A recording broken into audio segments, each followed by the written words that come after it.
Selamat pagi Pak Johnson. Hari ini kami dari kelompok satu akan mempresentasikan hasil tugas akhir kami, yaitu membuat sebuah web e-commerce bernama Jason Sporty. Jadi di sini jika kita membuka web tanpa endpoint apapun, otomatis web akan menampilkan tampilan untuk login. Di sini karena kita belum pernah melakukan pembuatan akun, maka kita akan membuat akun terlebih dahulu dengan memencet tombol sign up. Di sini untuk create account terdapat beberapa field yang harus diisi, seperti username, email, password, PIN, phone number, provinsi, city, address, dan juga postal code, yang masing-masing memiliki syarat-syarat tertentu. Syarat untuk username, email, dan phone number ini harus unik, sedangkan password harus memiliki satu huruf kapital, satu huruf kecil, satu huruf spesial, dan juga satu angka dengan panjang minimal 8 karakter. Kemudian PIN ini harus berisi 6 angka, yang dimana panjangnya harus 6 digit. Phone number ini juga seperti yang tadi telah disebutkan harus unik dan hanya bisa diisi oleh digit angka dengan panjang sekitar 10 sampai maksimal 13 digit. Kemudian untuk provinsi di sini akan ada menu drop down di mana user bisa memilih dari mana dia berasal. Dan nanti city ini akan mengikuti provinsi yang dipilih. Sebagai contoh, saya memilih provinsi Lampung, maka dia akan menampilkan list kota yang ada di provinsi Lampung saja. Seperti ini. Jika saya mengubah menjadi provinsi DKI Jakarta, maka dia akan menampilkan kota-kota yang ada di DKI Jakarta saja. Oke, di sini kita akan membuat akun baru.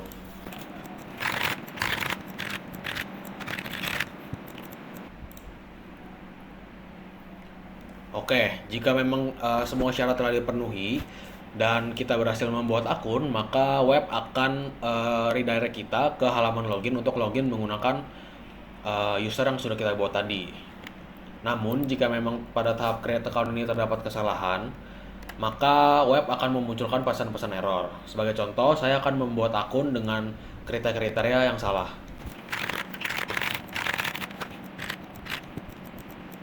Oke, di sini saya sudah mencoba membuat akun baru dengan username yang sama, email yang sama, dan juga phone number yang sama seperti username yang sudah saya buat tadi. Kemudian password di sini saya mengetik asal-asalan dan juga PIN ini saya hanya masukkan 5 digit. Kita akan coba untuk create account. Oke, karena memang tidak terpenuhi syarat-syaratnya, maka akan memunculkan message error seperti ini. Seperti username already taken, email already taken, password must contain at least syarat-syaratnya, kemudian must be 6 digits, dan juga phone number already taken. Oke. Sekarang kita akan mencoba login untuk dengan user yang sudah kita buat tadi. Untuk login di sini kita bisa menggunakan dua tampilan, yaitu kita bisa login menggunakan user ataupun admin. Untuk sekarang ini saya akan mendemonstrasikan jika kita login menggunakan user. Kita harus masukkan email, kemudian untuk fitur login ini jika memang terdapat kesalahan akan diberi kompensasi sebanyak 5 kali percobaan. Jika memang user sudah melakukan 5 kali percobaan gagal, maka akan diberikan time out atau freeze selama 30 menit. Seperti itu. Oke, di sini karena user dengan email raymond@example.com ini sudah melakukan 5 kali kesalahan, maka akan diberi time out selama 30 menit. Tapi di sini sistem penanganan kesalahan password ini diambil berdasarkan email. Jadi jika kita mencoba menggunakan email lain, maka dia akan kembali reset attempts-nya menjadi 4 attempts remaining, seperti itu. Nah, jika user memang berhasil memasukkan password dan email dengan benar, seperti ini, maka user akan langsung di-redirect ke tampilan home, di mana user bisa melihat tampilan produk yang ada. Nah, ini udah masuk ke halaman homepage-nya. Di sini saya menambahkan produk-produk ini, lalu menambahkan harga dan nama. Jadi kategorinya ada baju, terus celana sama sepatu. Untuk detail produk, pertama saya bikin button supaya image ini bisa diklik oleh user. Misalkan produk ini. Lalu akan keluar tampilan seperti ini. Nama, lalu kategori, harga, stok, dan juga deskripsi produk. Lalu di sini ada tombol add to cart supaya user bisa add. Selanjutnya saya akan menjelaskan untuk fitur e-wallet. Nah, jika kita mengklik icon yang di atas ini, yaitu wallet. Ini adalah tampilan untuk top up-nya. Di sini ada top up balance, terus ini akan menampilkan current balance saldo kita yang sekarang, dan di sini untuk memasukkan berapa nominal yang akan kita top up. Misalnya kita mau top up 100.000. Lalu di sini tuh ada fitur untuk kayak naikin angkanya tanpa harus ngetik angkanya, terus kita klik confirm aja. Maka user akan langsung disuruh untuk memasukkan PIN-nya. Nah, misalkan kita masukin PIN, terus kita klik confirm, lalu user akan langsung di redirect ke home dan akan mengeluarkan status successful top up. Kita klik OK aja. Selanjutnya saya akan memberikan input untuk PIN yang salah. Misalkan kita mau tersebut 2000, terus kita masukin PIN yang salah. Terus kita klik confirm aja. Maka akan menampilkan error message PIN is incorrect. Nah, selanjutnya saya akan memasukkan input jika saldo yang di top up itu lebih dari 10 juta. Karena kita membuat programnya itu untuk hanya bisa maksimal top up sebanyak 10 juta. Kita kan mau masukin 500. Terus kita klik confirm. Lalu kita masukin PIN dan confirm. Nah, maka dia akan mengeluarkan error message kayak gini, maximum top up balance is 10 juta. Oke, jadi sekarang saya akan menjelaskan mengenai shopping cart dan juga check out. Yang pertama ada shopping cart dulu. Sini kita bisa melihat ya shopping cart-nya di sini. Begini tampilan awalnya kalau nggak ada barang apa-apa. Kita akan coba tambahin beberapa barang. Misalnya yang ini, satu, ini, juga yang ini. Sini terlihat bahwa kartnya ada 3 barang. Oke, yang pertama kita akan coba update ya barangnya. Misalnya kita mau beli ininya jadi 3 ya. Kita update. Sini harganya akan langsung ke update juga. Lalu kalau misalnya kita ingin remove, kita bisa langsung remove aja di sini. Atau bisa juga kita ganti dari sini. Kita jadi 0, update, maka dia akan remove juga. Kemudian di sini juga ada fitur check out untuk men-check out barang yang dari sini tadi.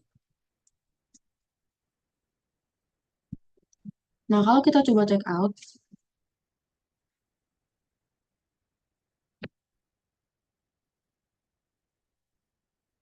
nah, ini berarti pesanannya pesanannya sudah diproses ya.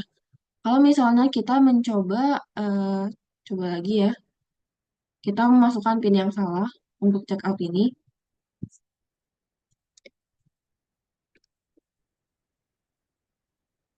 Nah, maka dia akan mengeluarkan status PIN is incorrect. Kemudian coba kita tambahkan barang.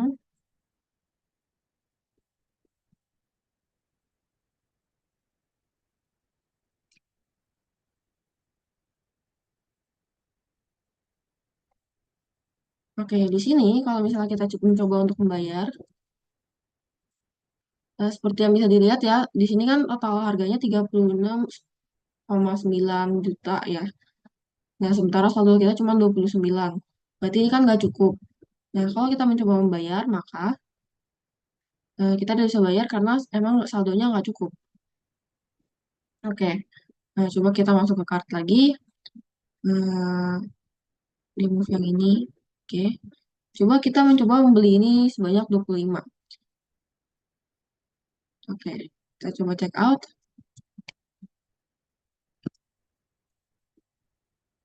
Oke, maka ini akan mengeluarkan bahwa stoknya tidak cukup. Ini berarti kita nggak bisa pesan 25 dan kita harus pesan kuantitinya lebih kecil. Nah, seperti yang bisa kita lihat di sini, ini kan ada total items ya. Ini ada total item 25 dan ini juga harganya. Lalu di sini juga ada shipping. Shipping ini tergantung daerah. Kalau misalnya di Provinsi Jakarta, maka dikenakan 5.000. Kalau provinsi lain berbeda. Dan ini adalah total dari shippingnya dan juga total dari harga barangnya. Berikutnya adalah purchase history. Untuk mengakses purchase history, kita mengklik pada nama ini, lalu purchase history. Jika belum ada transaksi apapun, maka tampilannya adalah seperti ini. You haven't made any purchase. Berikutnya adalah jika sudah ada riwayat transaksi. Cara mengaksesnya tetap sama. Di sini sudah muncul ada riwayat transaksi kita. Yang ditampilkan adalah ID transaksi, tanggal transaksi, produk yang dibeli dengan jumlah dan harga total per jenis produk. Kemudian ada biaya total transaksi dan ditampilkan juga biaya ongkirnya. Berikutnya, jika sudah ada lebih dari satu riwayat transaksi. Di sini sudah ditampilkan yaitu adalah transaksi yang kedua dengan semua produknya ditampilkan dan jumlah kuantiti yang dibeli serta harganya masing-masing. Berikutnya adalah fitur product recommendation atau related product. Fitur ini terdapat di halaman detail setiap masing-masing produk. Misalnya di halaman produk Jason Sporty Ainas 107, yaitu di bagian bawah sini. Karena produk ini adalah berkategori sepatu, maka related produknya adalah sepatu juga, yaitu shoes. Ditampilkan semua produk yang berkategori sepatu. Kalau misalnya produk yang dibuka adalah halaman kaos atau shirt, maka related produknya adalah shirt juga atau kaos. Kalau misalnya halaman yang dibuka adalah halaman produk celana, maka related produknya juga adalah pants atau celana. Selanjutnya saya akan menjelaskan fitur yaitu search and filter products. Nah, di sini udah ada kolom untuk filter dan ini untuk sort dan ini search-nya. Kalau untuk filter, ini cuma bisa nge-filter kategori saja. Di sini karena kita cuma punya 3 kategori, makanya cuma masukin ada pants, shirts, dan juga shoes. User juga bisa memilih untuk all categories. Kalau untuk sort, di sini kita hanya menampilkan untuk name dan price saja. Contohnya, kalau user ingin memasukkan filter untuk all kategori, sortnya misalkan mau yang name, kita tinggal klik search aja. Nah, untuk sort by name, di sini user akan diminta untuk memasukkan pilihan mau nge-sortnya itu ascending or descending. Karena di sini dibuatnya defaultnya itu ascending, jadi udah langsung ke sortnya tuh dari A sampai Z. Nah, kalau misalkan kita mau memilih yang Z sampai A, nah di sini akan menampilkan produk yang dimulai dari abjad yang paling bawah. Nih, S, R, lalu J. Nah, untuk sort by price, kita akan coba contohin untuk all categories. Nah, di sini user juga akan diminta untuk memilih ascending and ascending. Ascending and descending, yaitu low to high dan high to low. Nah, untuk high to low, di sini akan menunjukkan harga yang paling mahal sampai yang paling murah, yaitu 189.000. Kalau misalkan yang low to high, berarti yang paling murah sampai yang paling mahal. Nah, ini hasilnya, berarti yang dari paling murah itu 189.000, dan yang paling murah. Dan yang paling mahal 1.829.000. Kalau misalkan kita mau pilih filter kategorinya itu yang shirts. Nah, sort by price yang ini, lalu kita klik search aja. Ini akan menampilkan berbagai t-shirt yang kita punya. Terus kalau misalkan mau shoes dan sort by name. Nah, ini adalah hasilnya. Sort by name dari A sampai Z. Ini A, lalu J dan S. Lalu untuk fitur selanjutnya, yaitu saya akan menjelaskan tentang fitur change pin. Nah, ini untuk tampilan change pin. Di sini user akan diminta untuk memasukkan current pin, new pin, dan juga confirm new pin. Di sini misalnya kita masukkan pin kita sekarang, lalu kita ganti pinnya. Lalu kita klik change pin. Nah, jika pin berhasil untuk diubah, maka user akan di-redirect ke home dan akan mengeluarkan status pin has been updated successfully. Kita klik OK. Selanjutnya saya akan memberikan input jika current pin-nya salah. Nah, di sini saya akan masukin current pin itu 123, 123. Kalau kita klik change pin. Nah, jika current pin salah, maka akan menampilkan error message pin is incorrect. Nah, selanjutnya kalau misalnya new pin dan confirm new pin-nya itu nggak sama. Ini, lalu kita klik change pin, maka akan menampilkan error message seperti the new pin field confirmation does not match. Nah, lalu kalau misalkan new pin dan confirm new pin yang kita masukin itu kurang dari 6 digit. Misalnya kita masukin 4 digit doang. Lalu kita klik change pin, maka akan menampilkan error message itu the new pin field must be 6 digits dan juga the new pin confirmation field must be 6 digits. Lalu setelah itu saya akan menjelaskan yang fitur keduanya yaitu change password. Jadi user klik menu lalu pilih change password ini. Lalu ntar akan didirect ke halaman seperti ini. Jadi ada 3 kolom. Kolom yang pertama itu current password untuk password saat ini. Kedua itu new password dan ketiga confirm new password yang dimana kolom ini harus sama new password. Saya akan coba pakai aja fiturnya langsung untuk mengganti password. Jadi ini password lamanya. Lalu misalkan ini password barunya.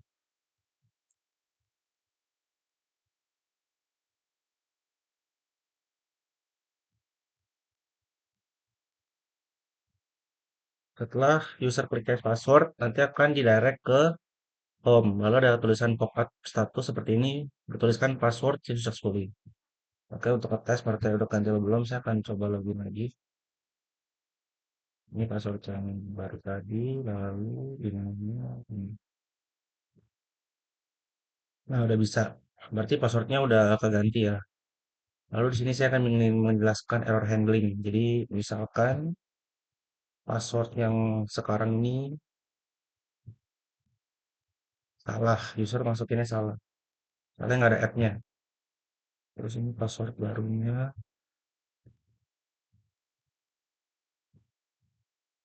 Nah, maka ntar ada tulisan error nih, current password is incorrect di bawah kolom current password. Lalu misalkan new passwordnya itu nggak sesuai sama kriteria, nggak ada app-nya, bukan nggak ada app, tapi nggak ada special karakternya. Nah, nanti akan ada error nih di new password dan confirm new password. Jadi untuk syarat passwordnya itu harus minimal 8 karakter, ada huruf besar, ada huruf kecil, lalu ada angka juga. Ini saya akan ngetes fitur terakhirnya yaitu kalau misalkan new password itu nggak sama kolom confirm new password. Nah, maka ntar ada error kayak gini. Misalnya the password field confirmation does not match.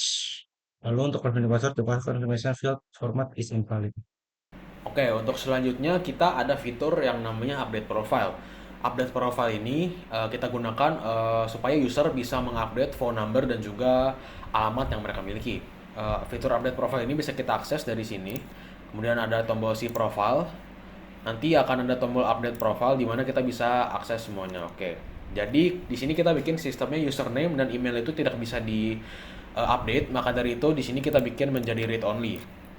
Untuk phone number dan segala field ini sama seperti yang tadi, syarat seperti create account. Jika memang tidak sesuai, nanti dia akan memunculkan message error seperti ini. Jika memang sesuai, saya akan coba untuk update.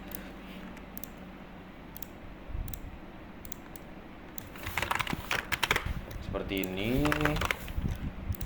Oke, jika memang berhasil dan sesuai syarat, maka nanti akan memunculkan status seperti ini, profile updated successfully, dan dia akan redirect ke profile kembali dan sudah menampilkan data-data yang sudah diupdate.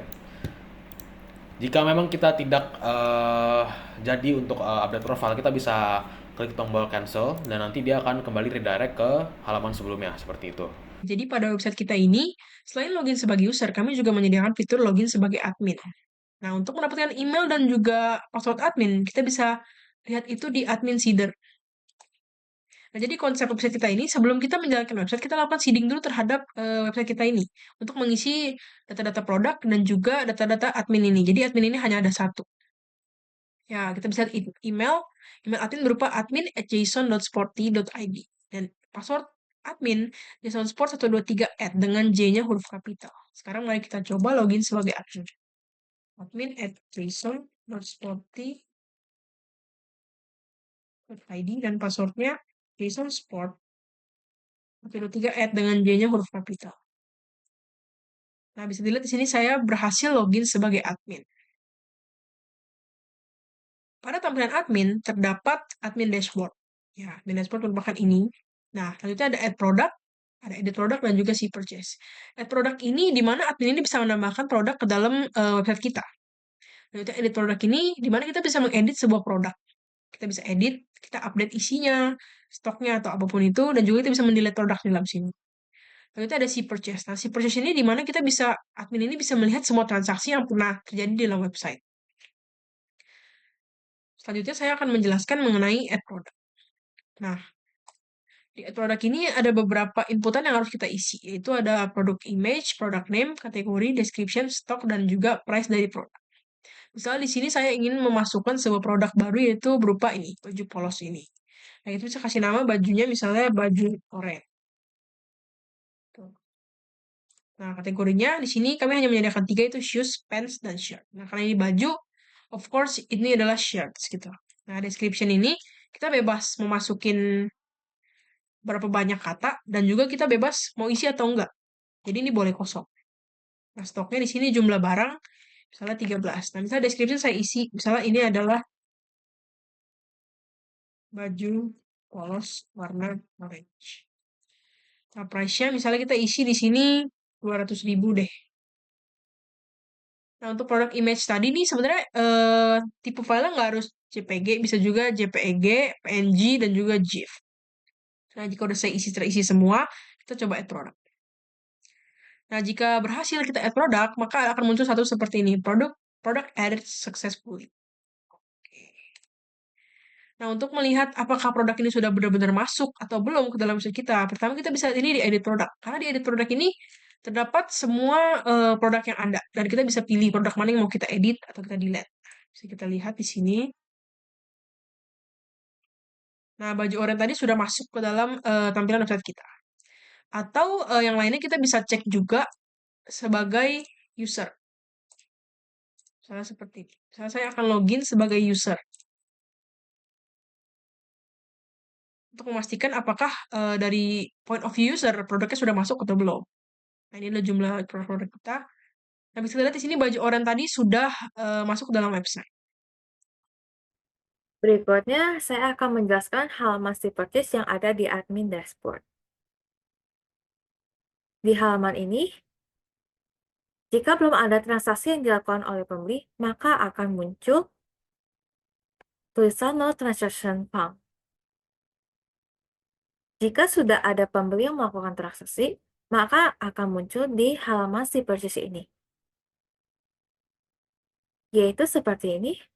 Yang akan di-display masing-masing tiap transaksi adalah ID transaksinya, username dari pembeli, tanggal transaksi, jenis produk yang dibeli, quantity dan harga setiap jenis produk, kemudian ada biaya ongkir dan total biaya transaksinya. Kemudian lanjut juga untuk transaksi yang kedua dan seterusnya.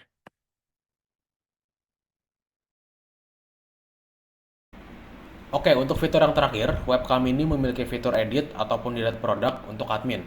Di sini karena ini fitur untuk admin, jadi kita harus login dulu sebagai admin. Kemudian fitur ini bisa kita akses dari dashboard.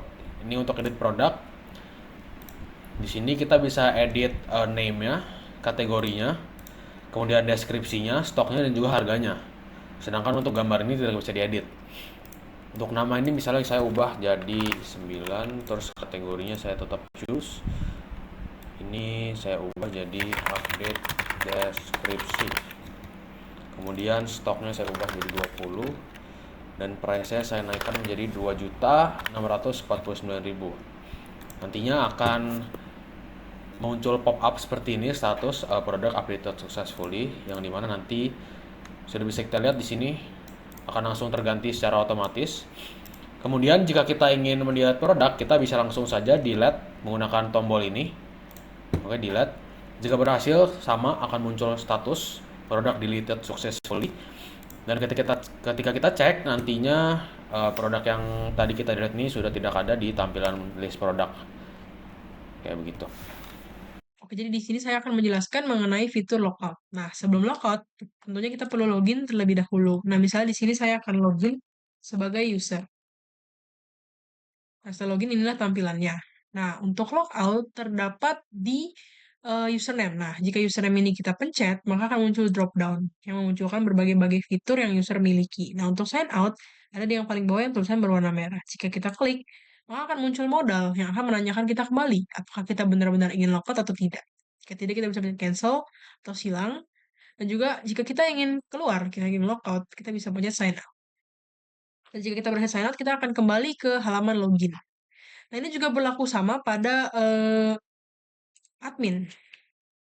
Karena tampilan login mereka sama, maka mereka sama-sama butuh logout jika ingin berpindah ID dan juga passwordnya, berpindah akun. Di sini admin, kita juga bisa log. Bedanya di sini admin tidak ada drop-down fitur-fiturnya. Fitur-fiturnya ada di halaman dashboard. Dan jika kita logout sebagai admin, sama akan muncul modal yang menanyakan kita apakah kita benar-benar ingin sign out atau tidak. Jika sign out, kita akan kembali ke tampilan login kembali. Sekian presentasi dari kelompok kami. Terima kasih sudah mendengarkan.